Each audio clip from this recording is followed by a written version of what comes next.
don't know.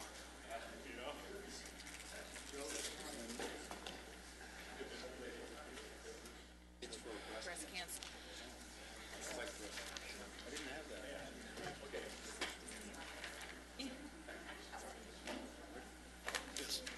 She never said a word to me when she came in. I got it.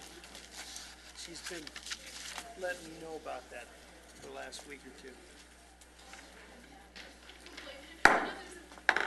Welcome to the Lancaster City Council meeting. And I probably should turn my mic on. Huh? Call to order, City Clerk.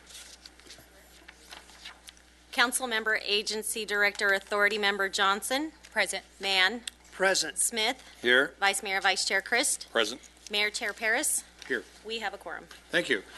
And tonight's invocation is Major Jason Knudsen, the Chaplain of the U.S. Air Force.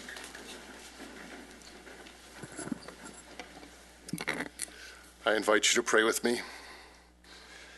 Thank you, Almighty God, for a moment to still our hearts as we begin this meeting today. We ask for your blessing on Lancaster, the Antelope Valley, and our nation. May we, the people, turn our hearts and minds to you so that through your power we can help make our communities places where people thrive and justice can abound. As the City Council deliberates on matters dealing with finance, energy, zoning, housing, planning, legal matters, and more, we ask for your guidance. Let those who lead us follow the example of King Solomon of old, who asked for wisdom. Because of this request, God granted him wisdom and knowledge for leading the people, among other blessings that he poured out upon him. We ask for a special blessing upon those who serve this council: Rex, Marvin, Sandra, Ken, Ronald, and all those who serve alongside this council, Lord, giving their time, their energy, their thoughts, their prayers, and their best efforts. Lord God, may we come to know you more deeply and know that your love for us is positive and can be clearly seen in your creation and revelation. Now to him who is able to do abundantly more than we can ask or think, we give all the praise, glory, and honor. Amen. Thank you. Ron, you want to do Yes. Place your right hand over your heart. Ready, begin. I pledge allegiance to the flag of the United States of America and to the republic for which it stands, one nation, under God, indivisible, with liberty and justice for all. Thank you.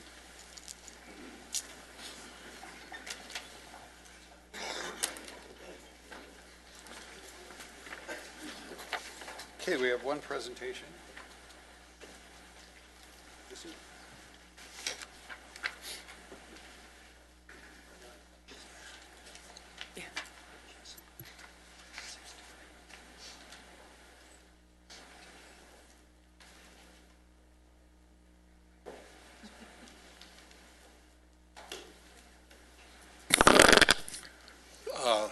You're Karen.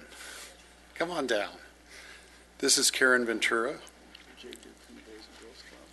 What? And Jay Duke's also there. Oh, okay, good. So I'm going to turn it over to Mike. Mark, I'm going to get his name right eventually. He tells me you are remarkable and that he wanted to do the presentation because you are so remarkable. So let's hear it. Well, I'll tell you if you want. oh, that's a hard act. We get to work with a lot of young people in our youth and government, youth commission, et cetera, and there are occasions when we find someone who just sort of sticks in our head and really impresses us, and Karen Ventura was that person. We had our youth and government meetings last week, and she was very forceful in her opinion, so much so that we were in a meeting with 9 other students, and she was the 10th. They all had one opinion, she had the other, and by the end of the meeting, she had convinced them to compromise towards her position. But we were talking about it the next day, and I had the occasion to go to the Boys and Girls Club annual fundraiser that evening. And lo and behold, Ms. Ventura is the 2015 Boys and Girls Club Youth of the Year. What's so remarkable is just she can't wait to get the mic, too. That's what's good. I don't know, probably from you. She gave a lot of her story, and it's her story. I'm not going to tell it. But suffice to say, this young lady had a lot of challenges earlier in her life, including being dropped into school not knowing a word of English. And she, you didn't know I knew that part. But she's overcome all those and excelled. She's been accepted. She's a senior. She's been accepted to 2 universities. Her stretch goal is to get into Berkeley, excuse me. I wasn't allowed in there. I can't even say it. And they'd be a fool for not taking you. She's done everything, and she's excelled to the point that she is the president of her senior class. And yes, she is a Lope. We have a couple Lopes Hey, woo, go Lopes. That's why. It don't make sense now. We're going to wish her well. The council has for her certificate, and we're also, as a special treat, going to give you the Skybox, the Jethawks, for you and 23 of your friends to enjoy yourselves and have a good time.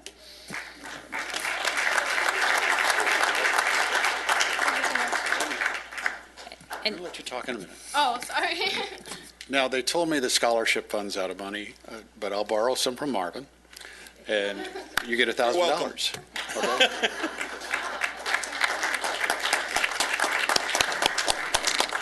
Well, it's a pleasure to be here. Thank you guys so much. Hope that was good for you, Mr. Pierce. Well, hello, everyone. My name is Karen Ventura. I am 18 years old, and I go to Antelope Valley High School. Ooh. I had the pleasure to join the Youth Commission, following up with the Youth in Government. When I had finished soccer my junior year, I had the opportunity to start volunteering, and I was like, where should I go? And I was like, oh, I know. Since the Boys and Girls Club has helped me so much when I was a kid, I might as well go back there and give them my hours. So when I did start going there to volunteer, I had the pleasure to meet Jay Duke and a lot of amazing other people running the joint, such as my supervisor, Ms. Carol. Yeah, and it was really great. I got to get in touch with a lot of the kids, and right now we're starting to do this program, and I kind of have my hands on it. It's called the Backpack Program, where it's kind of like the lunchbox program that we do in the Youth Commission, where we give kids food to take home over the weekend.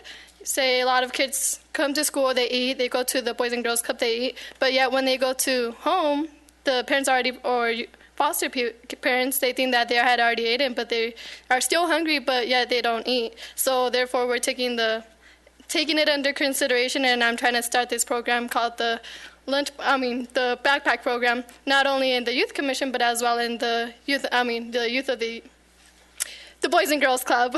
So that's something that I'm doing there, and yeah, it's a really great place to be in, and they helped me a lot. I'm happy to be here, and thank you guys so much for everything. RX Paris, City Manager, and it's a pleasure to be here. Thank you so much.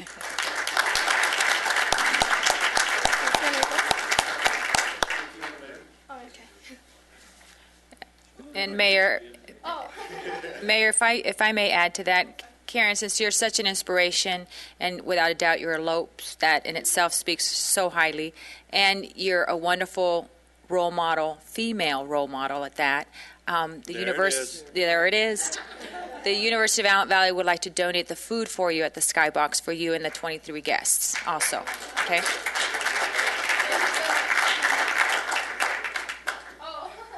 I'm not going to cook it. I'll just donate. What's that? No. The mayor's going to volunteer to cook there. So. Okay, great. She's so shy. We're trying to get her up.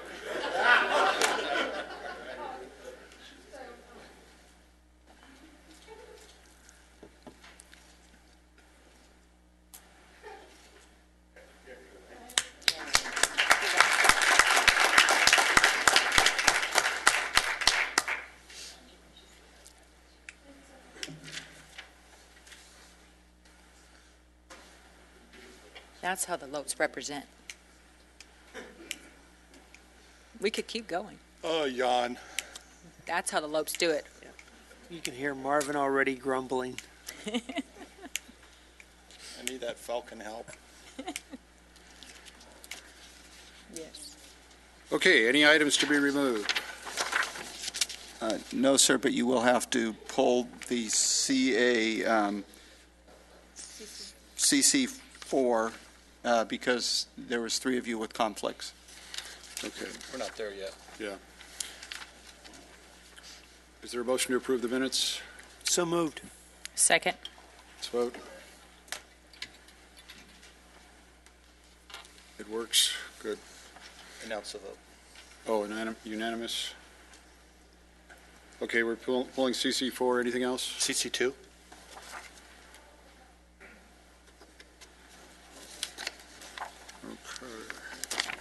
I'll make a motion, we approve the consent calendar as currently comprised, pulling CC2 and 4. Second. Let's vote. It's unanimous. Okay, CC2, Michael Reeves.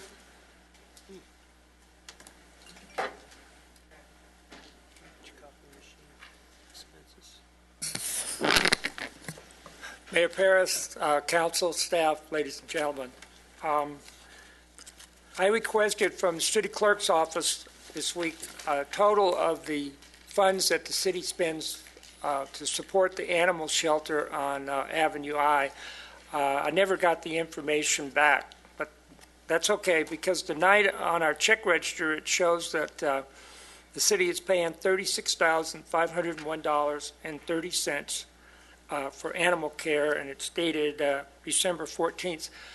The question is that a monthly fee that we pay, or is that a quarterly fee, or can someone enlighten me?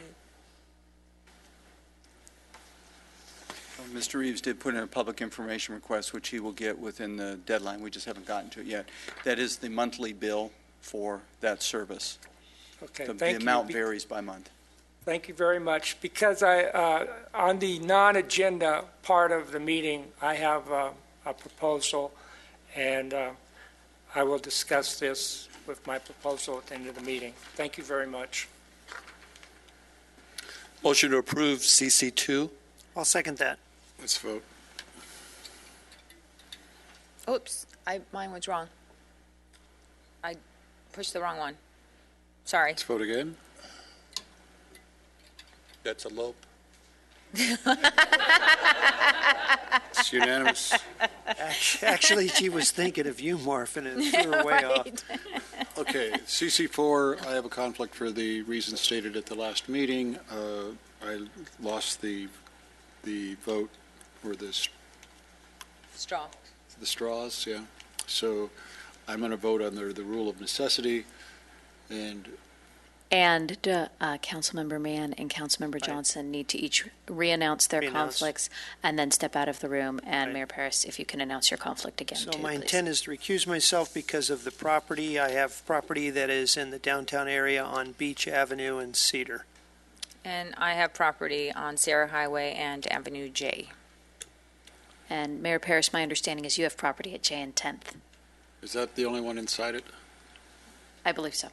Okay. You're sure? I mean, I'm relying on you on this. I personally do not know all of the properties you own, but my understanding is that you have a property at J and 10th. Okay, fine. Motion to approve CC4. Second. Let's vote. It's unanimous with 2 people recused. Can we get the lopes back in the room? They're not grazing. I didn't say anything.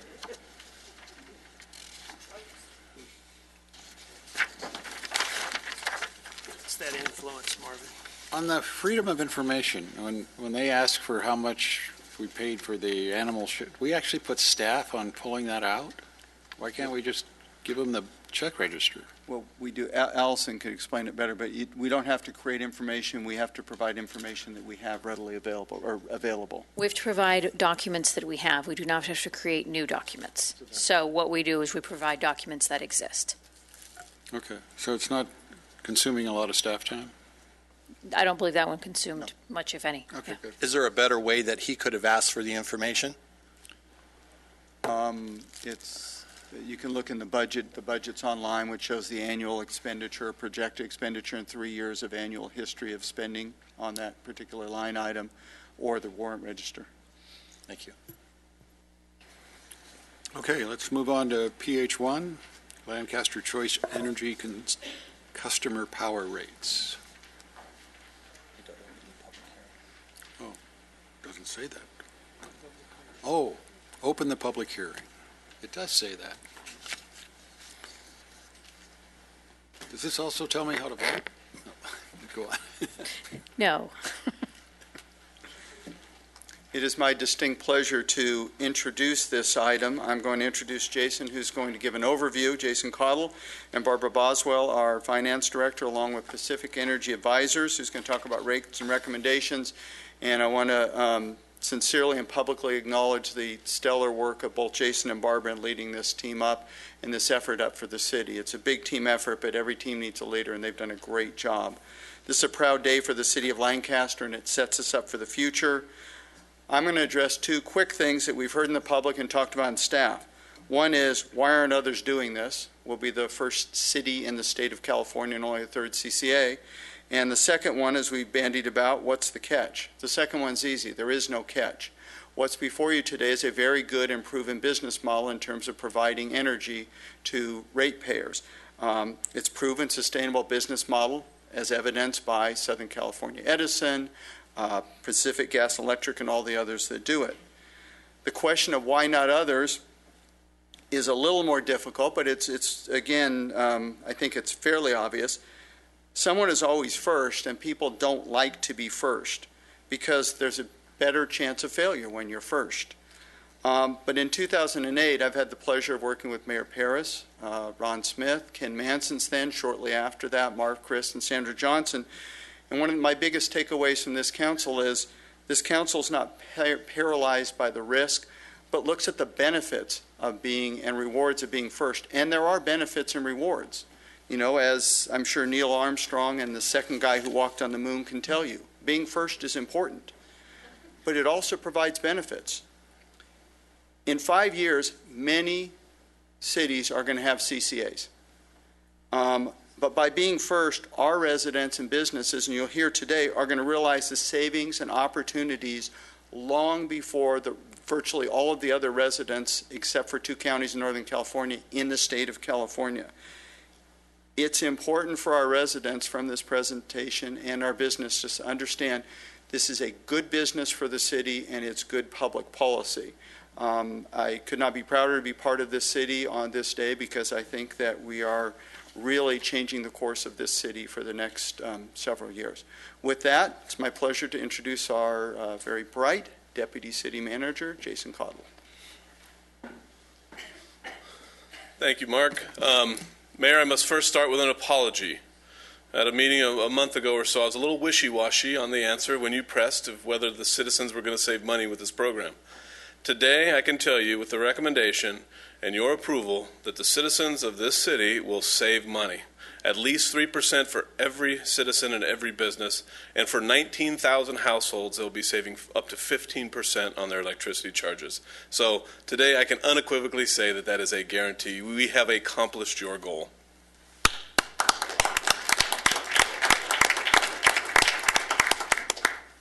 We had set out this program for a number of goals, to achieve a number of goals, and we are doing that tonight. One was to lower the rates and provide energy cheaper than Southern California Edison could provide it to them. Provide rate stability in which a citizen can guarantee or understand what their rate's going to be in the forthcoming in the future. To provide a higher energy renewable energy content than Southern California Edison is providing, and tonight we're asking to do that at 35%. And to provide choices to our citizens and customers. They will have a choice come October to provide the base level product at 35% renewable. They will also have a choice of 100% renewable. And as always, they have the personal choice of self-generation and placing that on the rooftop. In all settings, depending on no matter how the customer wishes to do that, they are going to have opportunities that didn't exist prior to your decision tonight. And as we have set out for this goal of being net zero, this is the only mechanism in which to implement to achieve the goal of being net zero someday. This is the first step in achieving that goal. And it is, as Mark said, it is a proud day. We've been working nearly 2 years on this project. Numerous staff that you can see here, and they'll raise your hand. We introduced them a couple weeks ago. But this is the culmination of many hours of hard work, many times of learning, many times of lack of sleep. But it's a proud moment to be here today to ask you to approve the rates and approve some policies that officially set us off to be the first CCA, first city in the state of California to form a CCA. With that, I'm going to turn over to Barbara Boswell to introduce some of our folks that have been helping us on our consultant side and tell you a little bit about the details. Thank you. Good evening, Mayor Paris, Vice Mayor Christ, council members, and Commissioner Vos. This evening, there are a number of actions that we will be asking you to for your approval on. The first is adoption of a resolution that will establish the rates that our customers will pay for electricity through Lancaster Choice Energy. We will be asking you to adopt a resolution that establishes a budget for fiscal year 2014-15 for Lancaster Choice Energy. We are asking for authorization for a loan between the general fund and Lancaster Choice Energy to fund the startup and first few months of operations. We will be asking you to adopt a resolution that amends our compensation schedule and adds positions. We have several administrative policies that we're asking you to approve. And lastly, to adopt a revised implementation plan. First, I would like to introduce our consultants from Pacific Energy Advisors. The rate setting process for Lancaster Choice Energy is, I believe, one of the most important steps in establishing our community choice aggregation program. We don't want our rates, we wanted to be competitive. We actually wanted our rates to be lower than Edison, but we want to set rates that will establish financial stability into the long term. We don't want to have rates that are so low that we don't generate sufficient revenue to cover our costs, to provide reserves for unexpected expenditures that may come up, and provide for startup. We have used John DeLacy and Brian Goldstein have provided consulting services in helping us through the rate setting process. It is a new process for us, but I'm happy to say that we are proposing to you rates that meet all of the goals of the program, as well as setting the stage for financial stability into the future. So at this point, I will turn it over to them. They will walk through the rate setting process, and then I will come back and close out.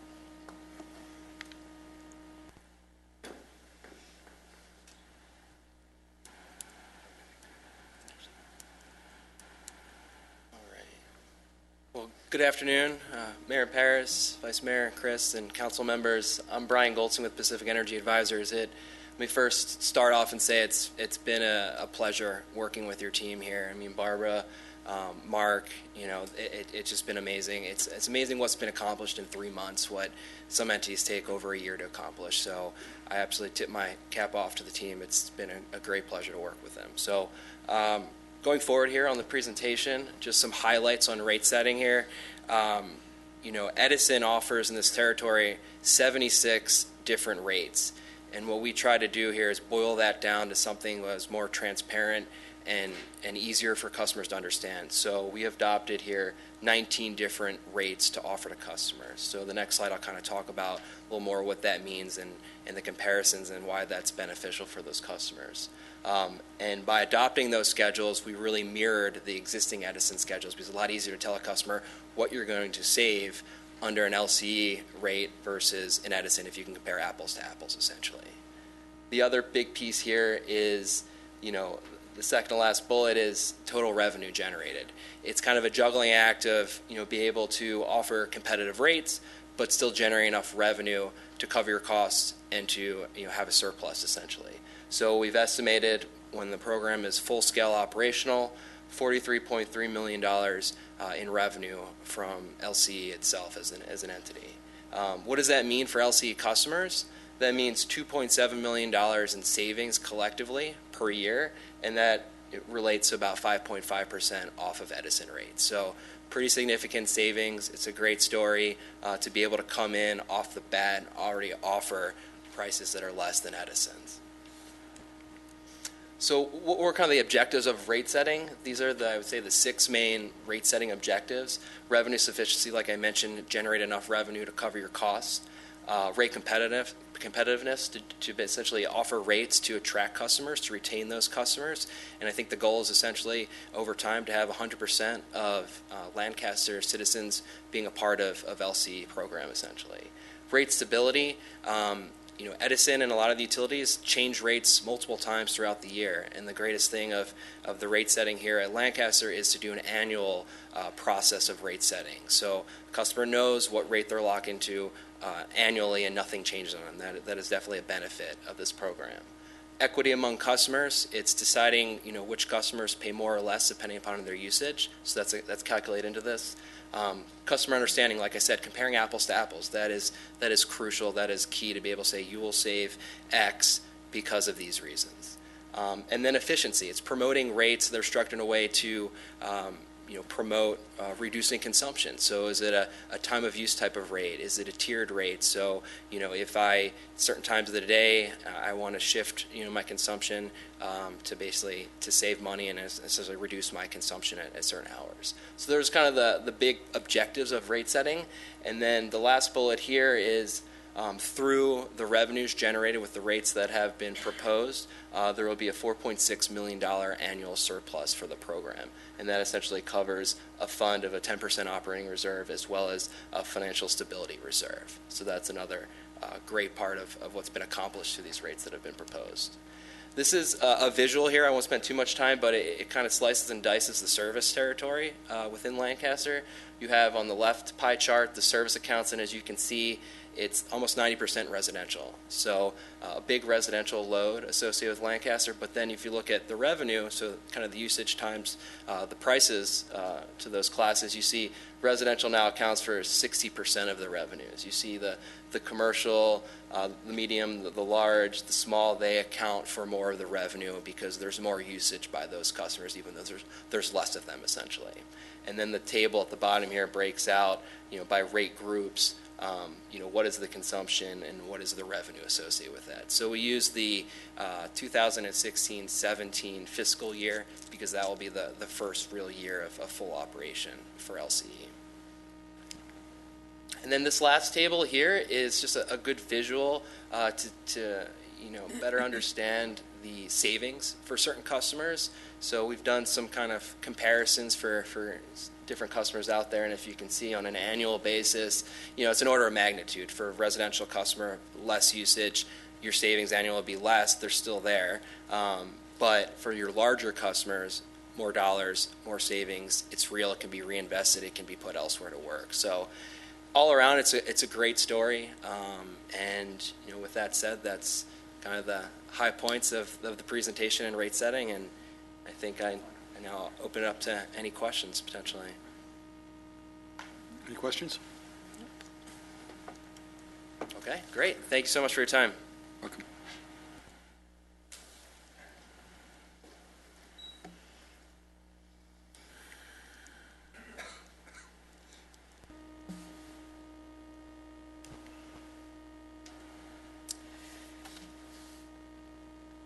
So as mentioned, in addition to the rate setting, we will be adopting our 14-15 budget, approving a loan from the general fund, and approving the new classifications. The 3 administrative policies that we're asking the council to adopt.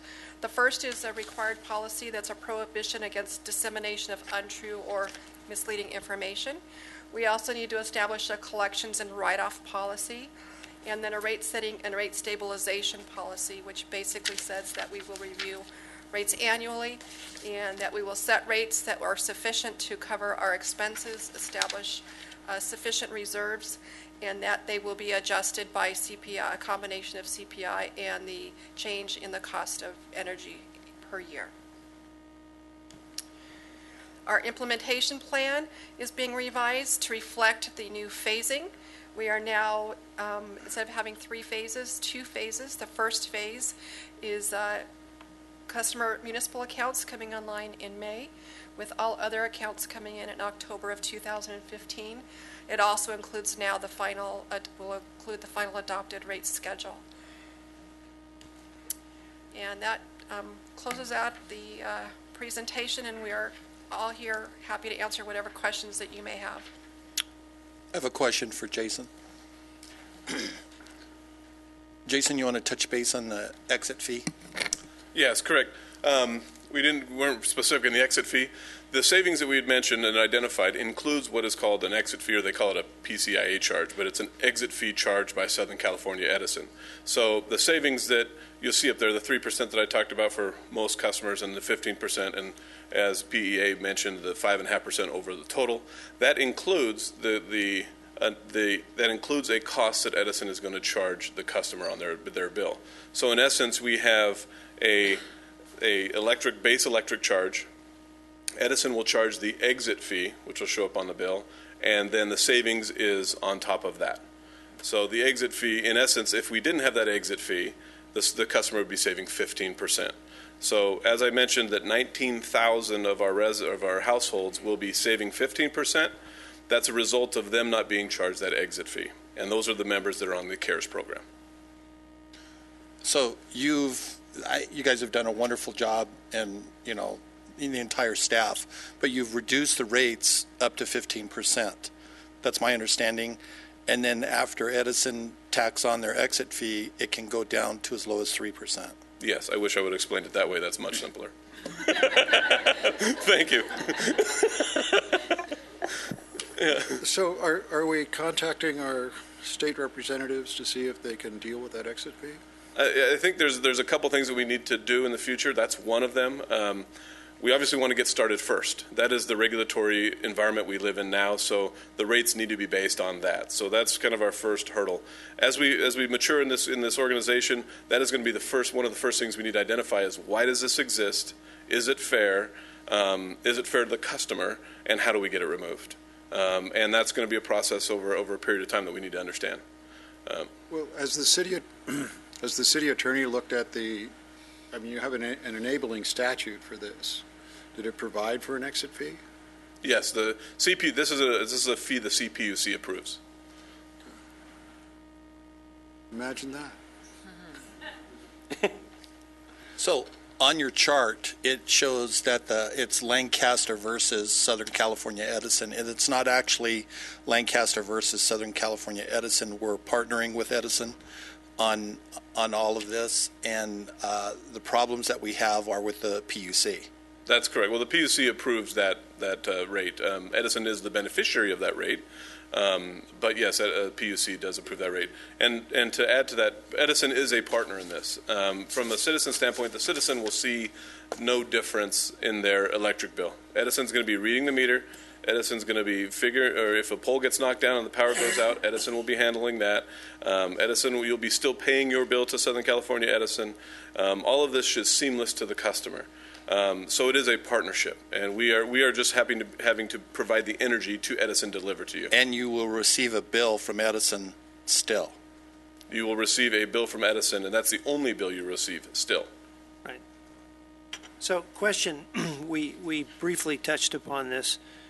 You spoke about the CARES program, and people that are on that will save 15%.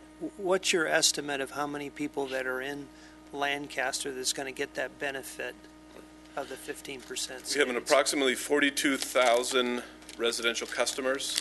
Of those residential customers, 19,000 of them, 19,000 households will see a savings of 15%. That is huge. It is enormous. 19,000 households by switching over will save 15%. Correct. Yeah. I think that is a home run. Just in itself, we heard of the low side at 3, but think of the number of homes that's going to get the benefit of that 15% savings. Well, I would add too, just and this is a side note, is that 15%, if that exit fee that Marvin talked about was gone, based on the numbers we're looking at, we believe that we could provide renewable energy to 100% renewable energy to every customer cheaper than Southern California Edison. That's the magnitude and impact of that fee. You know what we, oh, go ahead. Your smart choice, you have a 1.5 cent per kilowatt bump. Yes, sorry, we didn't touch much on that, the rate structure. We do, so the 100% renewable product is we have a base product, which is 35% renewable, and then we have a 100% renewable product, and that is we've recommended to you that it be a 1.5 cent per kilowatt hour, and that's not percent per kilowatt hour, that's 1.5 cents per kilowatt hour increase. So that's the premium as relates to the green energy that you'll be paying. But that's an opt-in, right? That is an opt-in or an opt-up. The problem with doing an opt-in on that is you have uncertainty. You know, I mean, I don't know what that means at the end of every month. If we make a set fee at like $10, $15, whatever it is, I think we're just going to have more participation. Yeah. The 1.5 cents equals, so if you had 1,000 kilowatt hours, and that's more than average. An average household is about 600 to 800 kilowatt hours per month.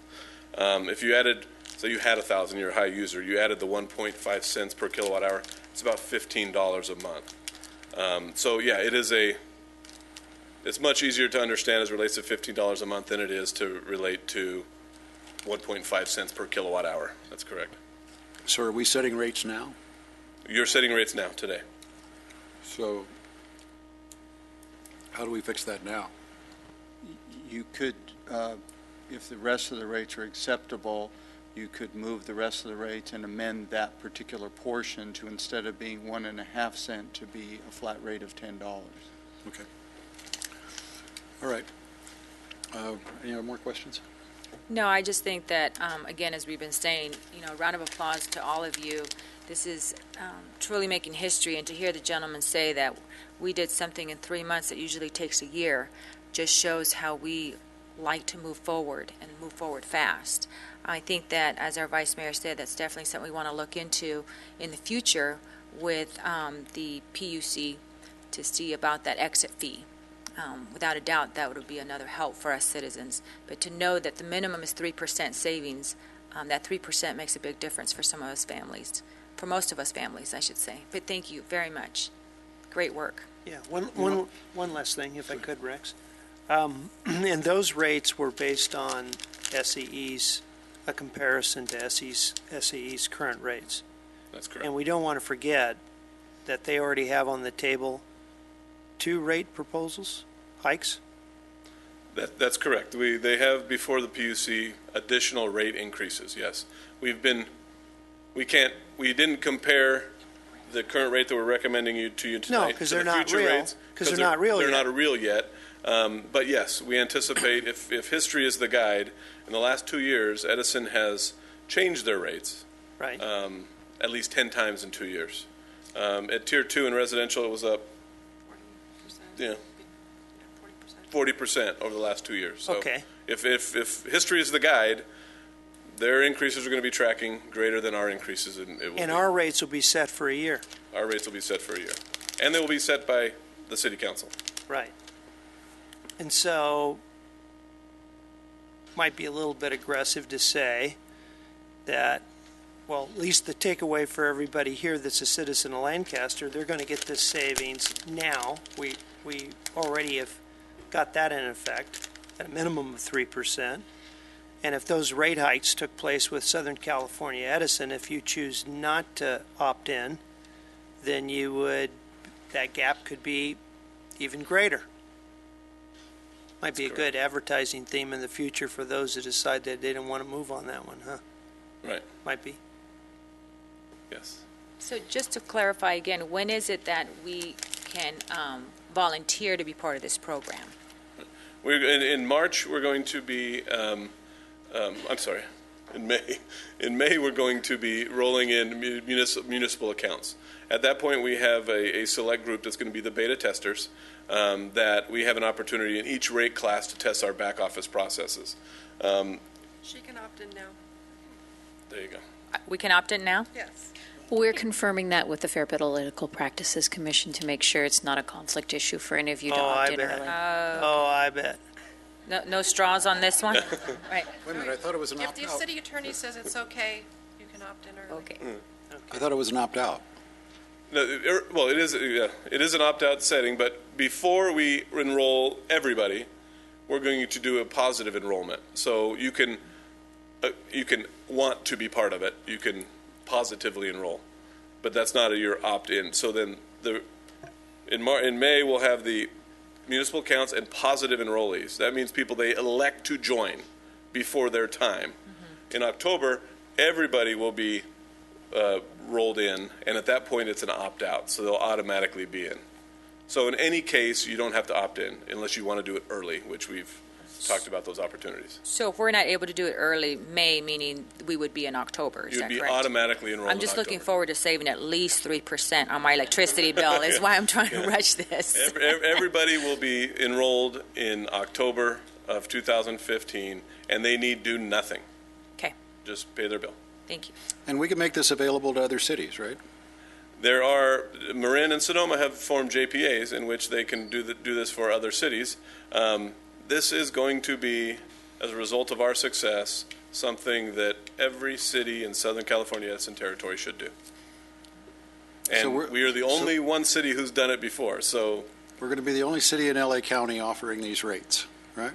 Correct. Which are much lower than everybody else's rates. Correct. Yay.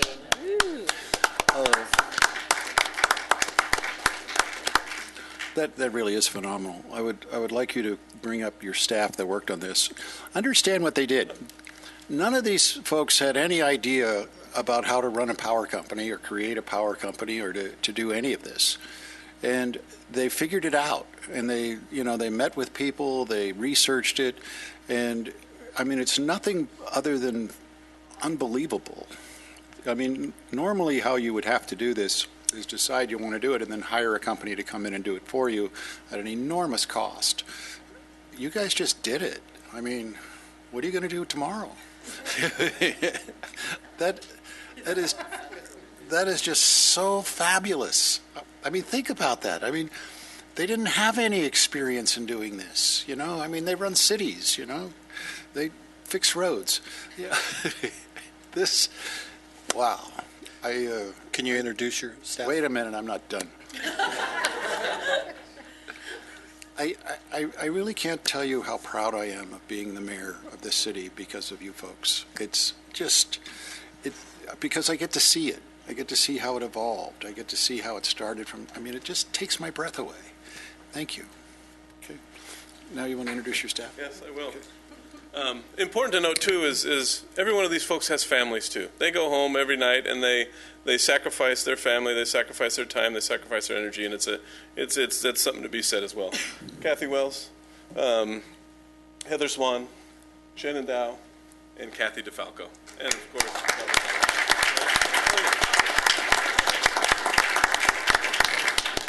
and, of course, not missing, probably watching, who is pregnant, and hopefully maybe having a new member of our team, is not with us tonight, but I'm sure she's watching and have her in your prayers as well.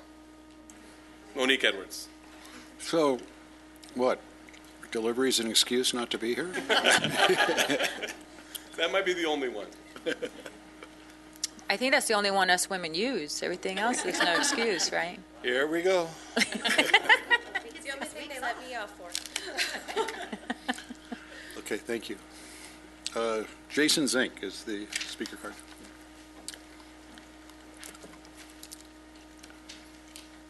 Are you?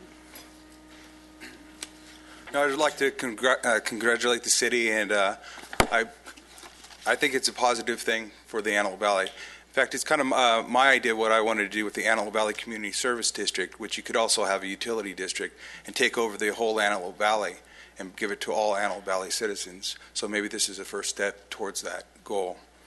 The other thing I'd like to bring up is in the CARE program with the Edison right now, they receive a 20% discount. So when you're saying a 15% discount, is that on top of the 20% discount? Yes. It is. Yes. So they'll be receiving a 35% discount? Yeah. Is that not huge or what?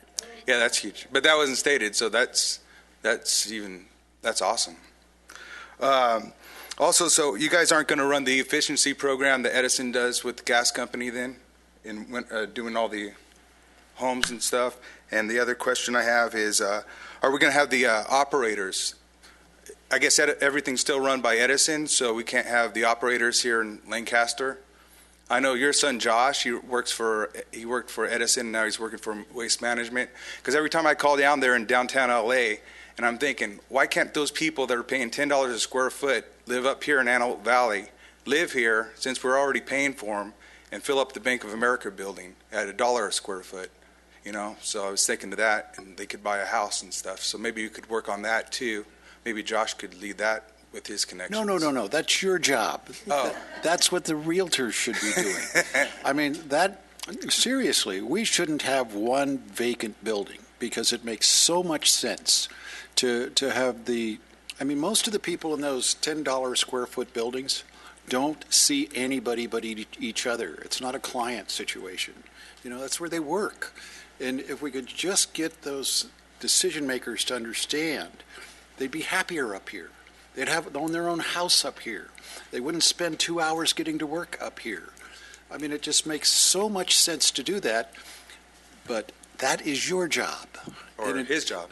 Until that's right. Maybe we should have the outlet conference in downtown LA then next year. We actually should. We actually should, because there are other cities that have accomplished this. And I get it from law firms. You know, law firms are taking their associates that don't see clients and getting them out of that office space. Like Allison's, you ought to see Allison's office space. What is that, $30 a foot? I mean, it's ocean views. They should be up here working. Well, at least her, the people that work in her office, definitely. Yeah, it's where the actual labor is performed. Now with computers, there's absolutely no reason to have them located there, for what it's worth. The other thing is, are we going to be able to offer companies like Elda in Moreno Valley? They were able to give them a 15% discount and guarantee it for 20 years. Are we going to be able to do that in order to get these warehouses and other manufacturers up here in Antelope Valley? Is Lancaster going to be able to do that? Not yet. But we have those options. But you have those options? Okay. Because that's the number one place that we're competing for is Moreno Valley. The other thing... just so you know, our thinking is what type of discounts we give are going to be based upon how many jobs you bring. Right. You know, and it can't be low-income jobs. They have to be real jobs. So it puts us in a competitive advantage that other cities aren't going to have. Let me see. So we're going to get 35%. The other thing, on the houses, are we going to be able to control that and make sure every house up here has a swamp cooler and all that stuff? All we're doing is selling the power to them cheaper. That's all we're doing. Are you guys going to be in charge of the application process? I don't think there is one, is there? The CARE program? Just real quick, Jason, if you don't mind, to answer some of these questions, is the answer to every one of those questions is absolutely we can. Are you doing that tonight? No, not tonight. We're just doing kind of the entry-level base. But the future of the opportunities that exist for CCA and the city of Lancaster specifically are exactly what you talk about. The economic development opportunities that exist in getting businesses to locate, the energy efficiency opportunities that exist for residential houses and LED retrofits and HERS ratings, and a lot of these things that we talk about can be done through this program. The operators from Southern California Edison will all still be employed, will all still be up here working, will all still be fixing the transmission lines and the poles and all that stuff. That doesn't change. Any of the energy efficiency opportunities and the putting solar on your roof and doing all those energy efficiency programs with Edison still exist because that's funded through the PUC. So this really is a unique opportunity to come in and provide energy, electrons, at a cheaper rate, which gives us a whole nother world to operate under from an economic development standpoint and an operational standpoint. It does really bring it home. It absolutely does. Okay. And the other thing is maybe we think about taking over cable, because Time Warner, all these 4K TVs everybody bought, they're not compatible. They don't have the technology for 2 more years, but DirecTV does. Jason, if I could take over Time Warner, don't you think I would have done so? Thank you. Thank you. David Paul.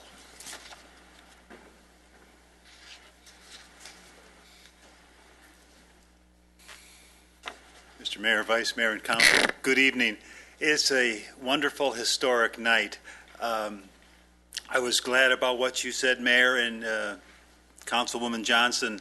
It's just magnificent to live in this city. It makes me proud to be a resident with the vision, and I have some inkling of what you went through to develop all this, and it's astounding. It's astounding what this city does and this council. I'm taking a new positive psychology class, and they talk about resilience in the way you approach obstacles, and we have a resilient city. That's all I can say, and I appreciate living here, and I'm very proud. This is a historic, magnificent night. Thank you. Thank you, David. Michael Reeves. Mayor Paris, council, staff, ladies and gentlemen. I have concerns about the program. First of all, the CARES program, if I understand, we're going to get 35% discount. You know, that's a hefty discount. Is that in writing? We have that in writing, that on top of the discount that the city offers, and then you're going to have the other discount. Is that in writing in the contract? Okay. Keep going. Also, you know, Edison is not our friend. They had a hearing over in Palmdale last year with the representative of Public Utilities Commission, and you know what they're up to. They're going to lower the rate for the highest users and jack the rate up for the lower people like us, and they're going to cut the CARES program, et cetera. So this is an opportunity for the city to shine. And in order to do that, there's one thing that the city has to do. You have to be able to communicate this program with the public. You know, I've read the book in the city clerk's office. I've listened tonight. I've read the newspapers. I still have a lot of questions, and I'm a senior citizen.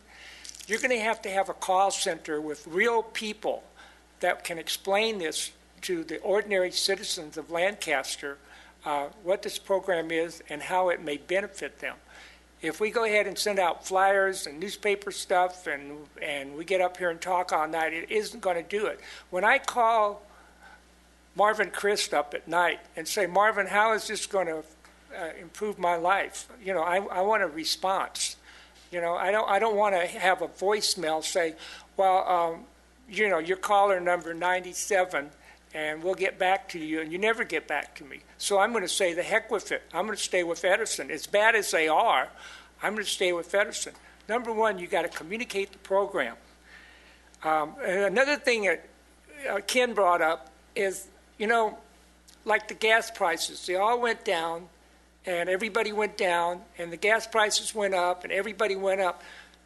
How am I not going to believe that Lancaster is going to see the rates go up, and they see they can make some money, so they're going to jack up the rates, even though they're a little lower than Edison? Do we have a guarantee that Lancaster won't do that kind of stuff? That's another concern. So those are some of the real concerns. But like I mentioned, the number one concern is the communication, and have this call center for people like me can call up and get straight answers. Thank you. Michael, there are no guarantees in life, but I do have one question. Marvin takes your call at night? Absolutely. Thank you. Okay, how do I do the amendment? Need to close that. Yeah, we'll close the public hearing. How do I do the amendment? You would move adoption of items B, C, D, E, and F, and then we would take up item A separately with whatever amendment it is you would like to do, and we would do that as a separate item. And I will, as I understand it, you want to change the rate for pure renewables to be a flat fee? Yes. Okay. And for residential. For residential? Yeah. Okay. Rex, before we take a vote or debate it, may we get I have a lot of trust in the staff, and I know we've given everybody accolades tonight, and I think it's justifiably so, but I also know when you start a new venture or you start a new company, I'd like to get either Jason or Barbara's feedback on it. I have a concern. I know it sounds like to me it's insignificant, so maybe I don't have a concern or not, but I sure like to get their feedback of that change that's being proposed. What's our feeling from a standpoint of financial position? Could I? Sure, of course. Okay. Although my thinking is it doesn't change the risk level at all, because it really doesn't matter to us from a profit point of view, whether it's the smart choice or the 35% choice, right? Well, it matters because we want everyone to be 100% renewable from Well, it matters net from zero. it matters from a net zero point of view, Exactly. but not from an economic point of view. From an economic point of view, I understand, Councilmember Mann, your concern that you don't want it priced at a point that we're not able to recover the cost of that particular program. Well, my understanding is when you start something new, and I know that we're pretty good at risk taking, but usually most of our work has been done historically where there's been a lot of what I call calculated risk, and responsibly, and I don't want to get somehow ever send a message out to the public that this group operates that way.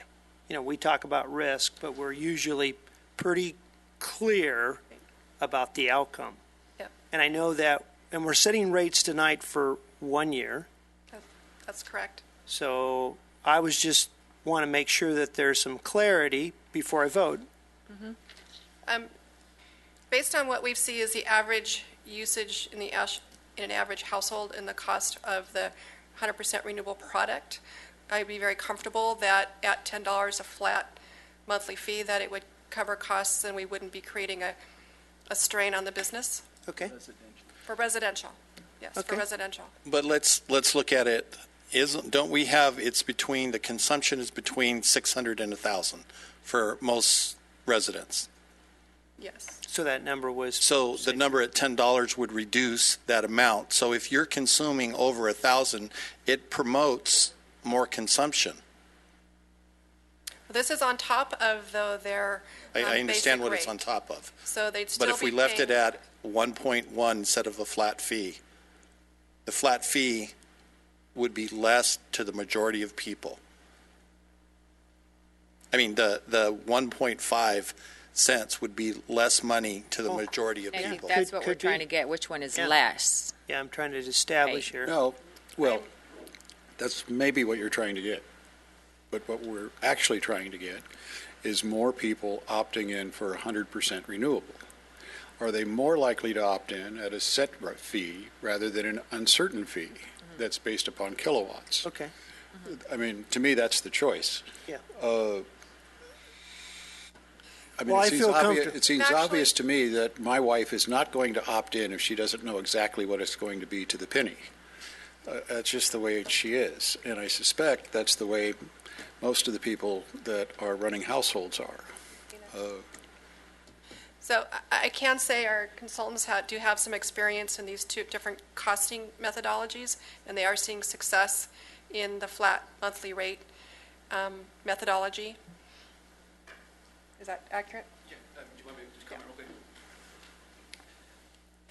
Yeah, these programs do exist out in the market, and one that's been particularly successful is run by the municipal utility in Sacramento, known as SMUD, and they moved to a flat fee, and they saw participation in their program really pick up, and it's for exactly that reason. It's what you're paying, because customers don't know what a 1.5 cents per kilowatt hour means, and they don't have an intuitive sense of what that means, but they understand the flat fee. So from that perspective, I would agree that it would.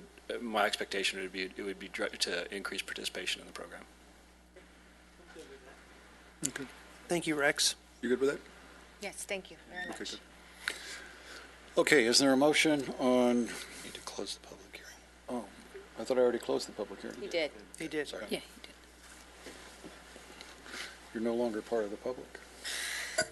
Is there a motion? I'll make a motion, we adopt resolution number 15-06. We adopt resolution number 15-07. We adopt resolution 1508. Adopt resolution 1509.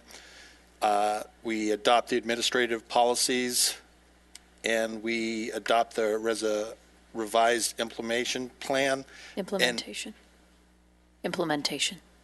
And we do the amendment that the mayor suggested, to do it a flat fee.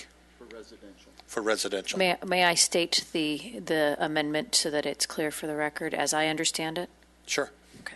And that would be the rate schedule attached to resolution number 1506 would be modified under the 100% renewable option section to provide for residential customers. It would be a $10 per month flat fee.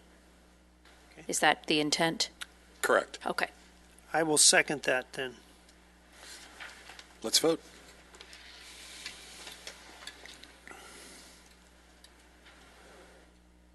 It's unanimous.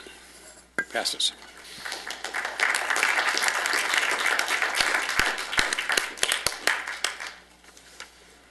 Okay, moving on. Joint new business, item 1. City Clerk, any communications? No communications. We have no speaker cards. You want to waive the... Yes. Yes. Okay, is there a motion? I'll move we approve JNB 1. Second. Let's vote.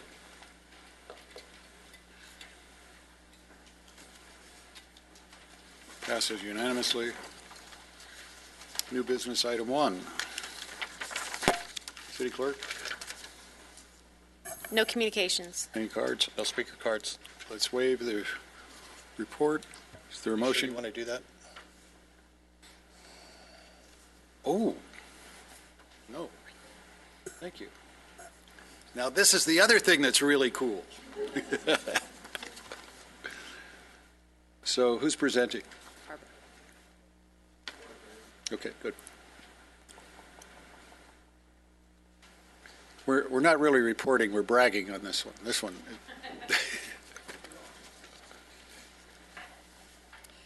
Good evening again, Mayor Paris, Vice Mayor Christ, City Council members, and Commissioner Vos. It's my pleasure to bring before you a purchase and sale agreement with Southern California Edison for the acquisition of the streetlights within the city of Lancaster. This has been I would estimate a 2-year process to get to this point. The acquisition of the streetlights will save our citizens approximately $1.5 million per year due to the change in rate structure that we will be under with Southern California Edison. We will be able to, based on our history of taking on maintaining facilities, we believe the maintenance will be better. We will be able to do some changes in terms of potentially LED retrofitting the streetlights, making them into a revenue generator. There will be just a number of different opportunities for us with relation to the streetlights that we don't currently have. We are, again, one of the first in Southern California Edison territories to do this, and that's why it's taken so long. I believe the time has been well spent in that there will be a template that other cities can follow. And I was away at a conference last week and had 3 different cities approach me asking me about where we were with the streetlights. Very anxious to then follow behind us, said they're in the queue with Edison. So it's really a topic that's of interest to cities all over Edison territory. Again, I would say that Edison has been a good partner with us. While it has been a long process, it has been mutually beneficial. Once the purchase and sale agreement is approved, then we will send it on to the Public Utilities Commission for review. We've heard that process could take anywhere from 9 to 12 months, but we've been making connections in Sacramento and hoping to speed that process along. Once the purchase is approved, that transition will take about 2 years for us to transition the poles from Edison to us. There's a process of inventory, and it's 17,000 poles. It will take a little bit of time to inventory them and get them out of their system and into ours. But it's very exciting. It is, again, groundbreaking. I have to say, it's quite a pleasure and an honor to work on projects such as this that are new and different, and I'm very excited. So this is me excited. So, That's with that, awesome. Let's get a picture of that. That's wonderful. I'm happy to answer any questions you might have. Well, explain to everybody how we can make money with streetlights. We can sell space for advertisements, but what I think you're alluding to is I never that thought about the there- advertising. Advertising, yep. There are times when there is excess electricity in the grid, and that electricity needs to go somewhere, and we can turn on our streetlights and actually be paid to burn electricity during the daytime, which is counterintuitive, but it actually does happen and does exist, and we can make money off of our streetlights by making them available in that way. What'll happen to the grid, it gets out of balance. It's producing more energy than is being used, and you got to restore the balance. And the way you restore it is you power down. But in the time that you're powering down, you're at risk, because it's overpowered. They'll pay us just to flip our streetlights on, and all we have to do is flip a switch. Now, that's pretty cool. I mean, that is really cool. The savings of this is really nice. I mean, we're going to put 1.5 to 2 million more into the economy, but more importantly, it gives us, each one of those light poles is a potential modem in the neighborhoods. You can do all kinds of things with it. Eventually, what we'll have is when you call 911, your street light will blink. It cuts response time down by about a minute. That's just one of the things you can do. It's going to be a phenomenal. And then when we convert over to LED, the cost of the power drops tremendously. And we can do all that without any cost to the community because it'll amortize out, and they'll fund it. So it's an exciting endeavor. So are we going to have our own street lighting? How are we going to manage this? Yeah, we're going to have, unlike Edison, we will own the poles. So if they fall down, we have to put them back up. We have to insure them. We have to do all of those things. So we're in the process now of, this time we'll be inventorying the poles, making sure they transition ownership, and coming up with a plan on how to staff and a protocol for repairing and such. If they fall down in the middle of the night, we have to fix them. Yeah, but who's going to? Well, it's going to be a city responsibility and function. How we staff that and manage that's going to be what's the most economical way to do it. I mean, are we going to start a separate department? Are we going to put it in with maintenance? What are we going to do? We're still debating that. It's likely going to be, if it was a city function, it's going to be in the maintenance function somewhere. We already take care of traffic signals, other things of that nature, have the equipment, boom trucks, et cetera. We'd have to get additional equipment. But it'll all be within that cost. We do currently own about 2,000 of our streetlights. We realized that it was in the best interest for the city to maintain ownership. So over the last several years, we've actually maintained ownership of those lights. So we do have a function, but at a much smaller scale. Okay, good. Thank you. Any questions? Is there a motion? Motion to approve NB1. Second. Let's vote. It's unanimously approved. Okay. Council reports. Vice Mayor Christ. AVTA. We're looking for a new executive director. We're looking for a new attorney. We did take a vote and reaffirm for the fourth time that we're going to go electric. Staff, and Unanimously. It was unanimous vote. It was very good today at AVTA. Somebody take a bribe? What? No, it's just that the grants should be there. We did a CEC grant that should provide us with 3 articulating 60-foot buses. So that's good. We're going to use them on Route 1 to alleviate the congestion. Your other members voted for this. Everybody voted for it. That's quite an accomplishment. Mm-hmm. Everybody voted for it. Everybody is online with it. So we're good there. And that's what we're doing. I read yesterday that the average city It's 1 mile per gallon per rider is how it works out. But buses are extremely inefficient when they're diesel driven. But I had no idea they were that inefficient. This is a huge deal going electric. It's really fabulous. Good job. We're doing good there. We're also taking a look at, we have 1.5 million riders that ride for free on the AVTA. So we're looking at different ways. We're no longer getting funding from the FTA for those. So we're looking at different ways that we can manage that. Well, you know what we did with the trains. Oh. I couldn't resist. I'm sorry. Okay. CR2, Councilmember Mann.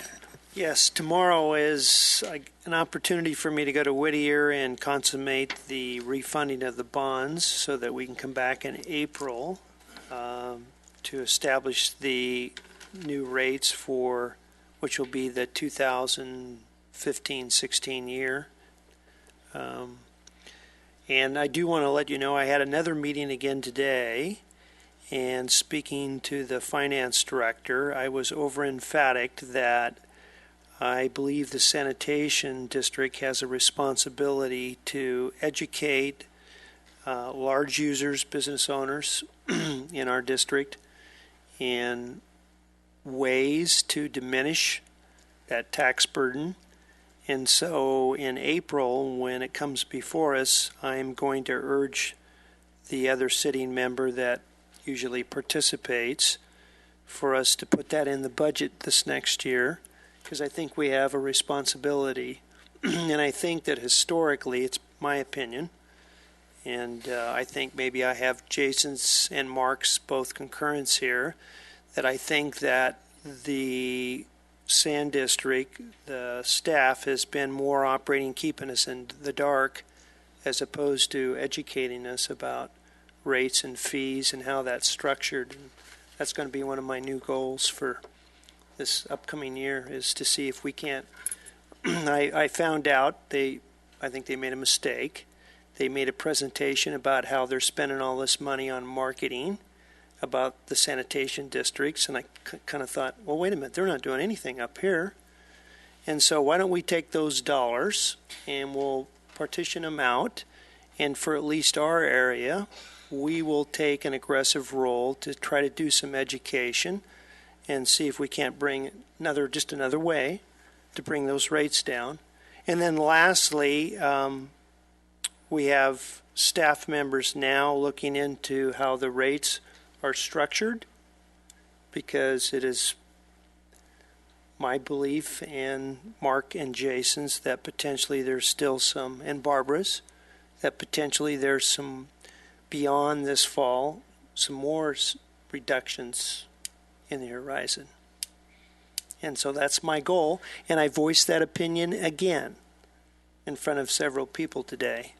That was my intent. Does that mean they've been overcharging people? No, it says that we can't.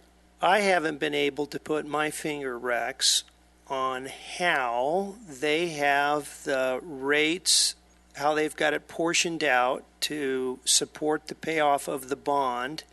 And what I can't get to, and hopefully we will get to, is the rest of the extraneous costs that go into administrative fees and the operating of that facility to the north of us. We haven't been able to zero down how those monies are portioned out. So obviously that is now going to come under our scrutinization, because I think up till now, historically, my belief is they've set those figures or rates without any oversight. And they show up, here's the proposed rates. We can't get a detailed breakdown. I get a 2 or 3 line sheet.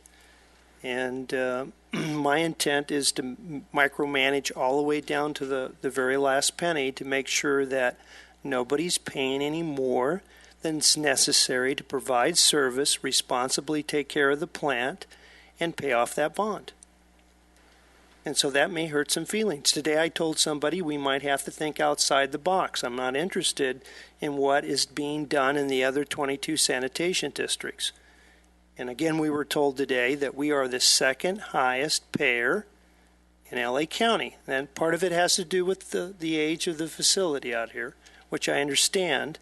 But I'm going to make sure that those rates are commensurate to responsibly handle the facility. And I'm telling you, I'm on it, so. So, you know, you're going to take me off my throne as the most hated man by the county. I don't think so. No, I'm over in with the crappy business. That's okay. They probably won't drag you that direction. Thank you. Housing Authority, no action. Financing Authority, no action. Power Authority, no action. City Manager. Yeah, Ken's working his way towards that, but he's got a ways to go still. He's not there yet. Well, I had a head start.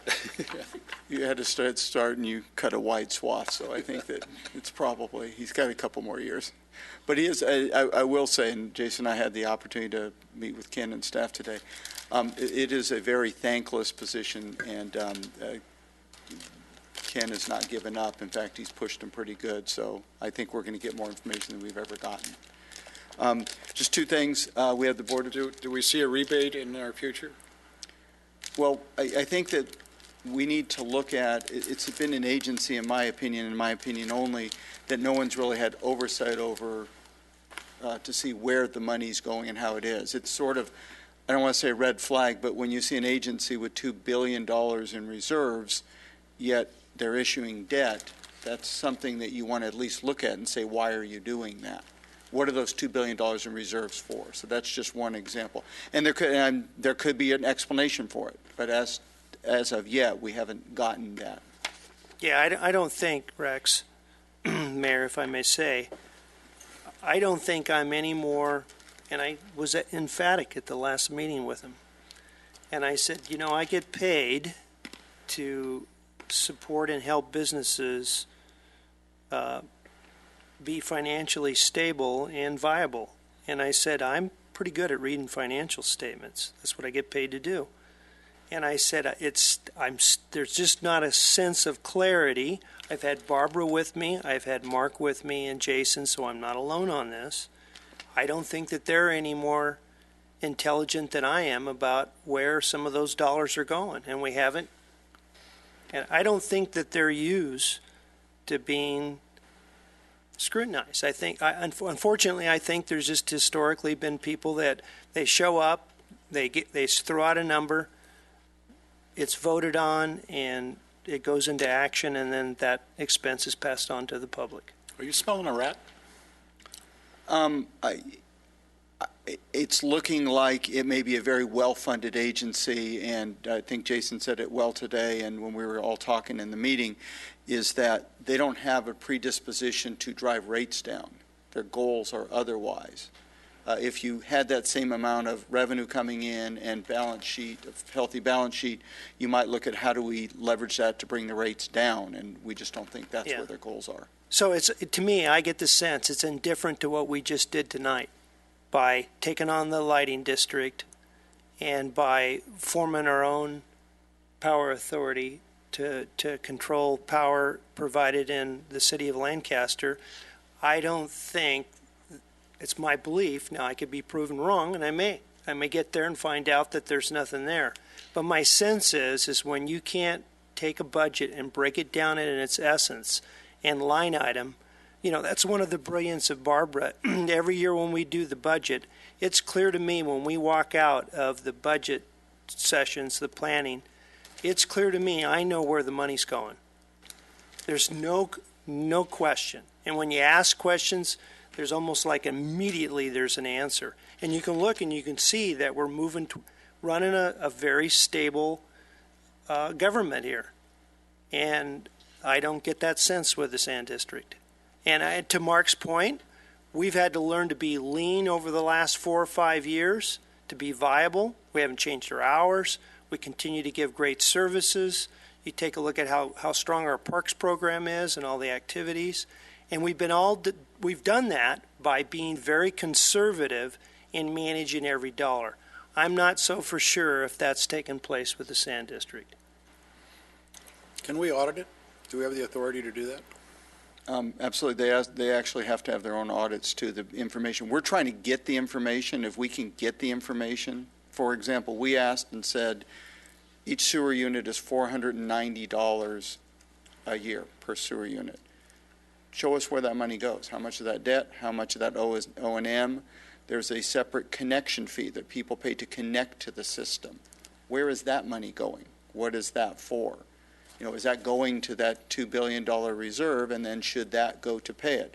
We just want a breakdown of what it is. The financial information should absolutely be there. In fact, Ken requested today in a very forceful manner, which is, I want that information given to these guys this week. So once we get it, we'll look at it. Does the county have any authority over the sanitation district, or is it our own district? No, here's one. Yeah. We were told that we are our own political entity and we stand alone. So that was not a good thing to tell me. So where's the $2 billion? No, the $2 billion is within the 22 districts. All 22. But if we stand alone, why do they got our reserves?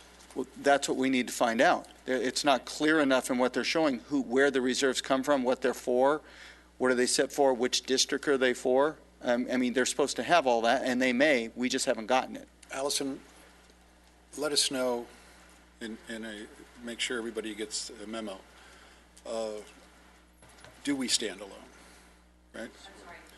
Do we stand alone? What authority do the other 22 districts have over us? Do we have a right to have a forensic audit? Remember the last time there was a problem like this, they were spending money on strip clubs. Remember? ABTA? Oh, I thought you meant the Sand District. No, I mean, when you leave people without any oversight at all, things happen, right? Yeah. You know, No, again, Rex, I don't think these are bad people. I just think that I believe there's some bureaucracy in government, and I don't think that they've operated in the same manner that we've had to operate this city in the last 6 years or so. I just don't think so. You know, when you just show up and here's these rates, I think they're operating with some comfort. I'd also like to know about the rate setting, how that's done, Allison. Who has the authority on that, all right? Okay. When do you think we can get that? I will try for the next council meeting. It's going to depend on how fast I can get documents out of them about how they do their rate setting. So that may slow me down, but I don't want you to do it that fast. I mean, I don't want you to put other things aside, but within the next 30 days, I want to know. All right? Thanks. Thanks. Part of what they do, and Ken can tell you this too, is they have like a super committee that decides O&M costs, union fees, wages, all that other stuff. And when I was on, I tried to say, hey, well, wait a minute, what if we disagree with that? And we're just, because of the health and safety code, it's this big, we're a standalone, but we're also part of that 23. But we need to find out right what legal rights that we have. When they told us that we were our own political entity, operating separate, wrong thing to say, because we need to take a look and see what opportunities that might bring us. We just don't need to go. This is where you get those ocean views, Allison. All right, good. That's what we'll do. Speaker cards. Oh, you got anything else? I had a couple of real quick ones. Okay. We have the Board of Trade Conference this Friday at Fairgrounds, and one of your other business ventures, Traction Seal. Assuming the weather cooperates the next couple of days, the parking lot will be done. The Fairgrounds was one of our first customers to buy this product and redo their parking lot. So you'll see that. And just want to say, we're at a future meeting, we're going to ask the Lancaster High School Robotics Club to come and talk about what they've done. They had 94 adults and kids that did this. I had never been experienced with robotics, and it is absolutely an amazing thing that I think many more people need to see. They got 94 people to create this robot that's just amazing in 6 weeks, and I think more of the community needs to see what's going on in our high schools. Have them bring the device, okay? We are. It's called the Phoenix, and it's pretty cool. Good. Thank you. Is that it? Mr. Reeves. What do I get? Mayor Paris, council, staff, ladies Oh, and that's gentlemen. right. Wait a minute. That's right. City clerk has to do the magic Um, words. but Hold on, tonight, hold on. okay. Say the magic words. This is. Stop. This is the time to address the City Council, agency, and authority on non-agendized matters. Please complete a speaker card, which can be found on the back table of the council chambers. Individual speakers are limited to 3 minutes each. State law prohibits the City Council from taking action on items not on the agenda, and your matter will be referred to the City Manager. Thank you. Thank you. Now, before you start, Michael, are you related to Debbie Downer? No. Okay. Thank you. Go ahead. Okay. Mayor Paris, council, staff, ladies and gentlemen, tonight I'm asking the Lancaster City Council take a innovative step that a couple of other cities in this county have taken. That is to prohibit the sale of animals in the city of Lancaster. As you know, we spend, $36,000 a month to support the animal shelter on Avenue I, so we have some input on how that's run. According to the Valley Press, the animal shelter in 2013-2014 took in 5,300 cats and 9,300 dogs. Of those cats, 3,800 were killed, 41 were retrieved by owners, and 1,480 were adopted by individuals or organizations. And as for dogs, almost 3,000 were killed. 3 weeks ago, I went over there and adopted a cat. And here's the story. The cat was an owner-surrendered cat. The minute it came into the shelter, it was vaccinated because the owner-surrendered cats and the domestic cats can be adopted. The feral cats cannot, so they don't want to contaminate the animals that can be adopted. Okay, so you want to adopt a cat. They make sure it has its rabies shot. They make sure it's spayed or neutered. They make sure it's microchipped, and they make sure it's licensed. That's fantastic. Unfortunately, there were scores and scores of feral cats that are going to be put down. I mean, we have to stop this vicious cycle. I mean, you can get any kind of cat over there, any kind of dog, and they have other small animals too. There's no point in continuing this cycle of just letting people buy dogs and cats and then dropping them off and then killing them.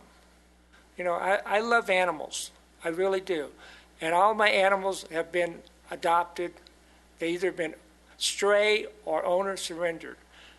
I mean, I calculated I'd spent $2,000 in the last year and a half taking care of my animals.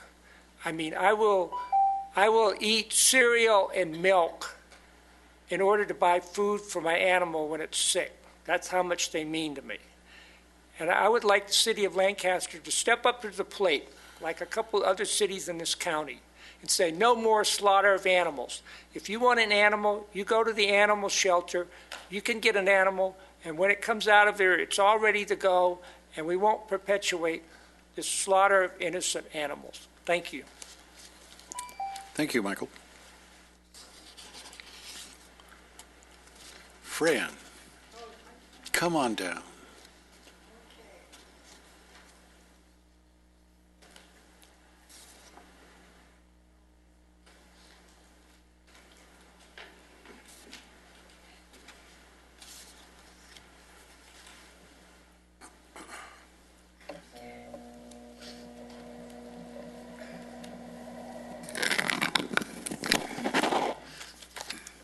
Good evening, Mr. Mayor, Mr. Vice Mayor, Council, and everyone here. Thank you for listening to me. First of all, I have, I've got a little bit of a bad taste in my mouth, you might say, is why is it that our Valley Press does not advertise, or doesn't, I'm not advertise, but say stories about our people here in Lancaster.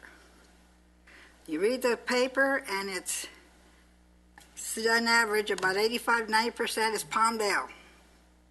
And I want to see Lancaster, things happening for Lancaster people here. We don't even get, like this young lady tonight, she should be in the paper tomorrow. So young people will know that they're getting accredited, they're getting recognized, and it'll give the other youngsters something to live for. And this, you know, and there's a lot of things that aren't said for Lancaster. And that bothers me. Okay, I'm getting a little upset.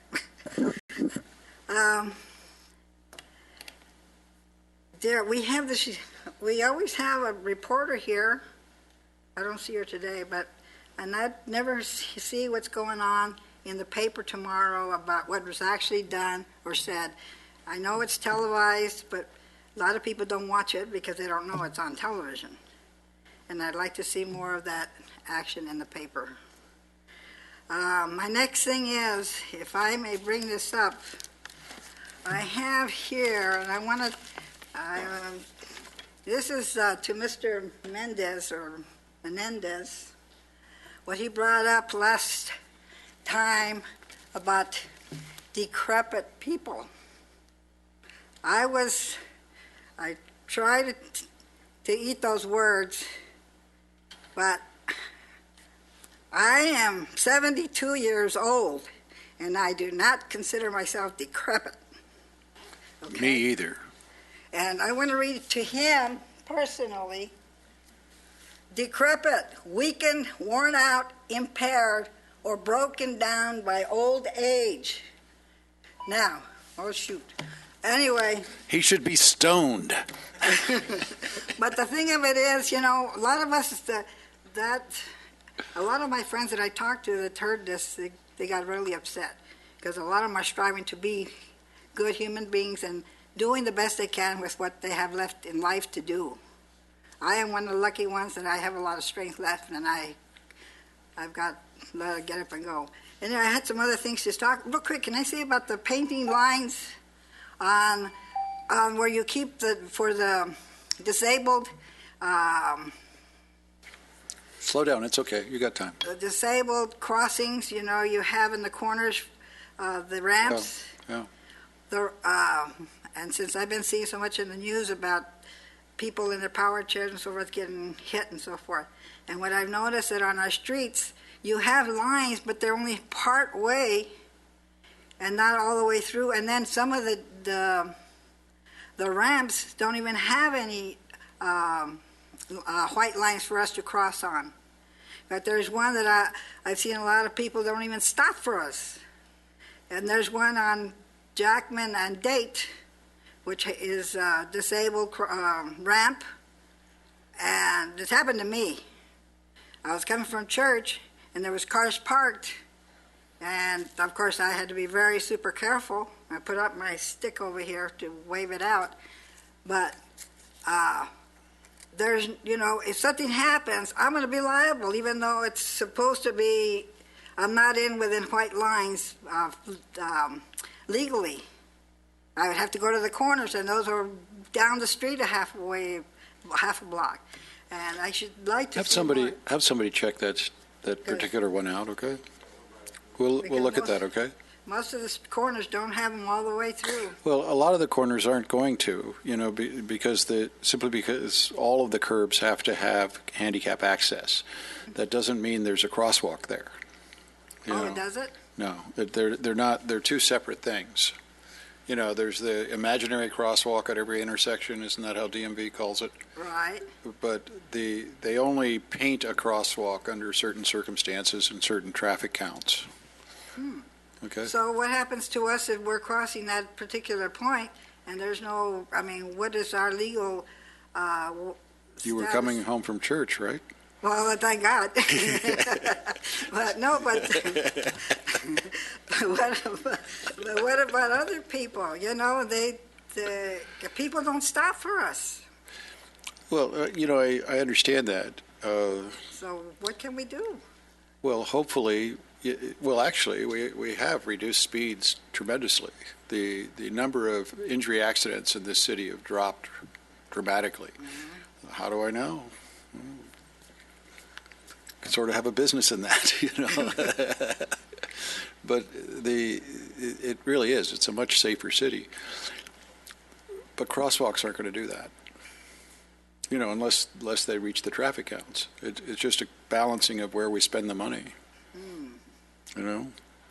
But how about, like you're saying, that where there's a ramp, we're not legally able to use that ramp to cross the street? No, you can cross the street there, but that doesn't mean there's a crosswalk there.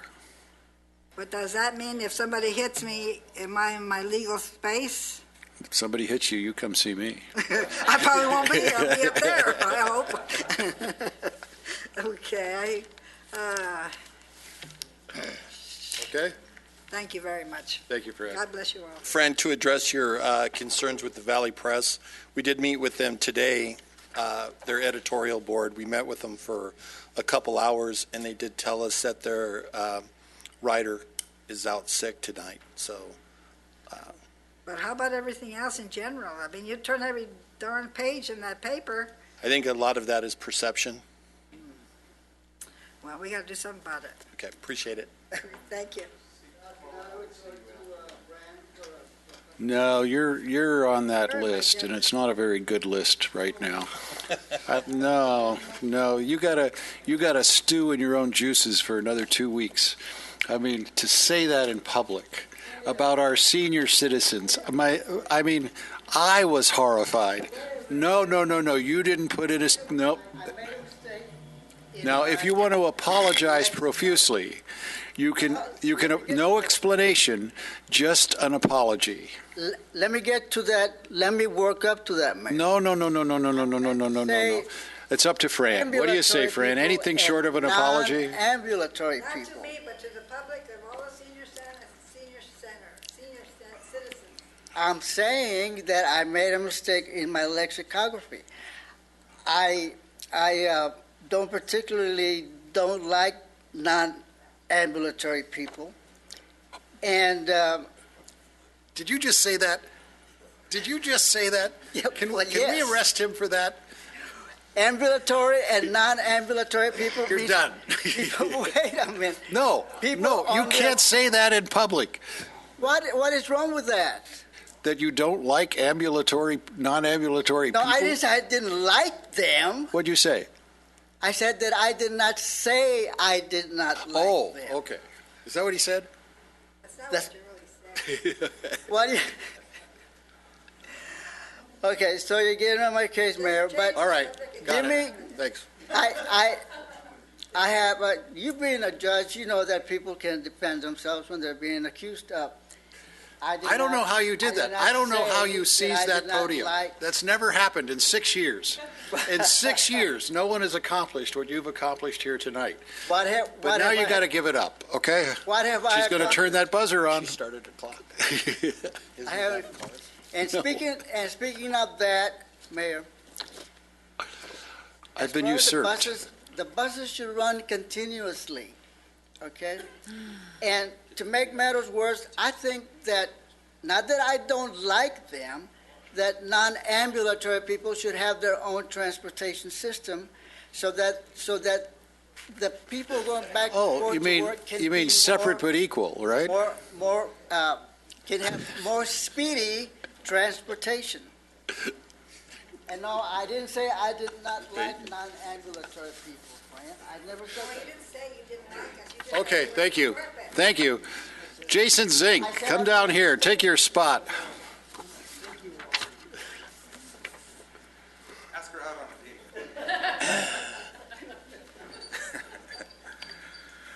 a date. Okay, let me see. Yeah, I met with the hospital district, and I wanted to discuss to them about the emergency room experience that I had. It's basically about, you feel like you're in a MASH episode over there. And he explained to me that he wants to work with Lancaster. I suggested Lancaster to, kind of speak up amongst the press regarding how we're getting shortchanged on the trauma thing. And maybe it's time that we add money onto it for Antelope Valley Hospital and have the rest of the county pay for our hospital, since we've been paying for everyone else's hospital. So add $5 onto it and then we'll have a new emergency room. So we'll have the 10 million people paying for us. You know, it's not a bad idea to ask the county to come and report to us why the disparity on the trauma center money. At least let's get it out in the public view. Okay?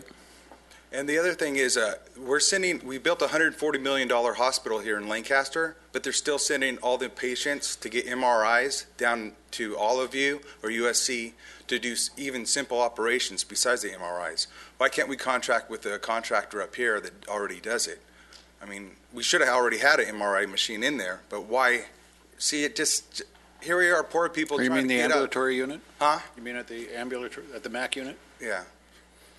Or the Renaissance, I think it's called, the company that does it. The Renaissance is a private company that works at AV Hospital. But until we get it, up here, why can't we just do vouchers until we get one up here? We got the best MRI facility in the country up here. Then why are they sending poor people down to Olive View and USC? Because apparently they're not paying for it. You know, whoever pays for the service isn't paying for it. But it's a county facility. AV Hospital is not. No, I'm talking about Avenue I county facility. Okay, but Renaissance is not a county. No, I'm just saying, why can't we get the county pay for vouchers to send patients there instead of sending them on a Metrolink train to Olive View and USC? The expense. But doesn't it? I mean, here these people are poor, and you're going to ship them down there on a. I know. I'm you just asked saying. a question, Jason. I'm telling you the answer. Yeah, but I'm saying it's cheaper for the county to do it that way. Okay, but we're hurting our people up here. I would agree. Okay. Okay. The other thing is don't trust the sanitation department. They spent millions of dollars on these liners, and they ended up putting holes in them. I don't bet you guys didn't know that. And they also have their employees just sign in to a clock, and then they take off during the day. How do you know that? I know it. That's not very good evidence, Jason. Well, I know it. But that's true about the holes in the liners. They spent tens of millions of dollars on those liners, and they put holes in it. The other thing, the stop signs that you guys put through the city, looks great, got really good positive feedback from everyone I've heard. The only problem is we should be building those here in Antelope Valley. The only company that does it, or all the companies that do it, they're out of state. They're $1,600 a piece. It's in Dearborn, Wisconsin. The guy that did the things out here on the boulevard, I'll make them cheaper than that. the guy that did it out here on the boulevard, why can't we give him the opportunity? Give him some seed money, Mayor, and have him do the signs. All we need to do is have Lackey put in a bill that they have to be bought in California. All the matching funds have to be bought in California. And if we're the only place in California that does it, that means we're going to have 1 million stop signs built here in Antelope Valley to use throughout the state of California. I really don't know the answer to that, although I do know it's not as simple as just saying, make the stop sign, because the legal requirements of those signs are very specific. They have to meet specifications. They have to, there's very few companies that are allowed to sell them. We build B-2 bombers. I know. I'm not saying we can't. You asked me a question. Plus, it's the cost, 25% of all cost on products or transportation. So we could already cut it by $400 just in transportation costs. I'm just trying to make Lancaster smart. Well, I'm just saying, we're bleeding all these jobs out of Antelope Valley. We need to capture some of this. Out of the state. The outlet conference thing should not be what's made in Antelope Valley, what's not being made in Antelope Valley. That's what it should be.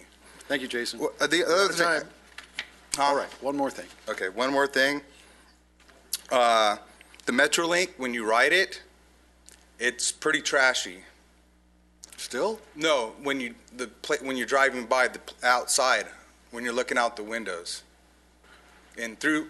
Are you talking about the tracks or the Metrolink station? I'm talking about the buildings and all the trash and everything around. On the one on Lancaster Boulevard. And the one in Palmdale. You go to Santa Clarita, you can't even find a trash. I can't do anything about Palmdale. Litter. I'm not even allowed to say that word anymore. But the one in Lancaster, that better not be. We'll look at. I was just there 2 days ago. It looked fine, but we'll go out. No, just take a train ride and look at when you're driving, going down the tracks, looking out the city. I'm trying to explain. He asked you a question. Yeah. If it's a station, I was there. I haven't been on the train in 2 days. No, it's the buildings as you're going past the station. Oh, okay. Well, okay. You know, That's okay. a bit more Old involved. refrigerators and stuff like that. And Walmart charges every shoplifter $300 to do a civil suit. So that's on top of what you guys are trying to do too. Plus the probation department's charging $6,000 per person. So there's a lot more than what's up. I'll email you guys. They probably ought to quit shoplifting. Well, I'm going to email you guys about that and get that designation from HUD. You'd be the third city in the United States in order to control your own funding. Thank you. George Beatty.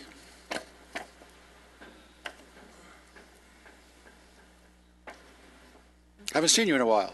Yeah, been on vacation. Mayor, Vice Mayor, Council, and ladies and gentlemen, I commend the City Council and the Lancaster organization of starting this new energy amendments and stuff. But one question was never brought up, I'm going to throw at you, is how many board members is going to be making up this company, and going to have a president, CEO, and is he going to be joining the multi-million-dollar salary a year that other CEOs are enjoying? Now back to my... Well, let me answer your question. Okay. Right now, the board's the city council. But that is something we have to bring into the public arena and have a discussion about, because what you shouldn't have is a political body setting rates, because you end up with a bankrupt institution that way. And so that's something we're all going to be talking about. Now, if it's a multi-million-dollar CEO, well, that would be me. But they're not. There aren't any. Don't go there, because I'll ask you another question. No. What you're getting right now. There's not any plans to do that. Right now, the board is essentially serves for free. We do have to develop an organization, and we're hoping to develop that from in-house. We're going to send out RFPs, is that what they're called? Requests for proposals. But we're building an organization from the bottom up, and it's in as many people from the community that we can put in those slots. That's what we intend to do. Okay. But we also intend to run an organization that is at 110%. It has to match what the city's doing. I mean, you couldn't replace this staff. And whatever organizations we add, that's the criteria they have to meet. Okay. Now on the business that I mentioned on the card, this address that I gave you, 2647 East Kittering in Lancaster, approximately 2.5 years ago, the neighbors in this area called, I assume, the sheriff department and other people about noticing a gas leak. They could smell natural gas. And they were abruptly informed that they were trespassing if they were going by this house, that they could be smelling this gas. So the neighbors stopped calling and complaining. Lo and behold, for days, week, I'm not sure how long after, there was an explosion and the house caught fire. Now this house has been sitting for 2.5 years. Nobody seems to take claim on it. It doesn't belong to the city, it doesn't belong to the banks. Who's it belong to? Now, is the city going to go ahead and... Do you know what he's talking about? This and Allison has some information on that. We have looked at that in the gas leak too. Yes, and the gas leak was checked, and my understanding was there was no gas leak, but there was it is owned by the bank. The bank. They can sit on it for 2.5 years without refurbishing it? It is owned by the bank, and I believe there have been many efforts by our code enforcement representatives, and maybe Elizabeth can speak a little more to those So why aren't we specifics. bulldozing it? Yeah. No, now somebody owns it. I thought you just Yeah, said the bank owns it. The bank owns it. The bank owns it. You can go after them. You could lien the property. You can't take their property. Was it red tagged? I don't think believe so. it's red tagged Bank unless has it's jurisdiction structurally over the unsafe. city? We will go look at it. Well, there's a little bit of an argument about that, but We will go out and look at that address again, Again. but we've looked at it numerous times, Yep. and there are times when banks will just sit on Let it sit. something until you lean it, and when they finally get around to disposing of it, they'll have to make good on the liens. there's no way we can execute and take the property? No, our liens are payable upon sale. Okay. Okay. Okay, thank you. Red tag it, let's bulldoze it. All right. That's it? Any comments from the council? The city council will now move to a closed session to discuss closed session items 1 through 9. Is that accurate? Yes, it is. Thank you.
Oh, shush.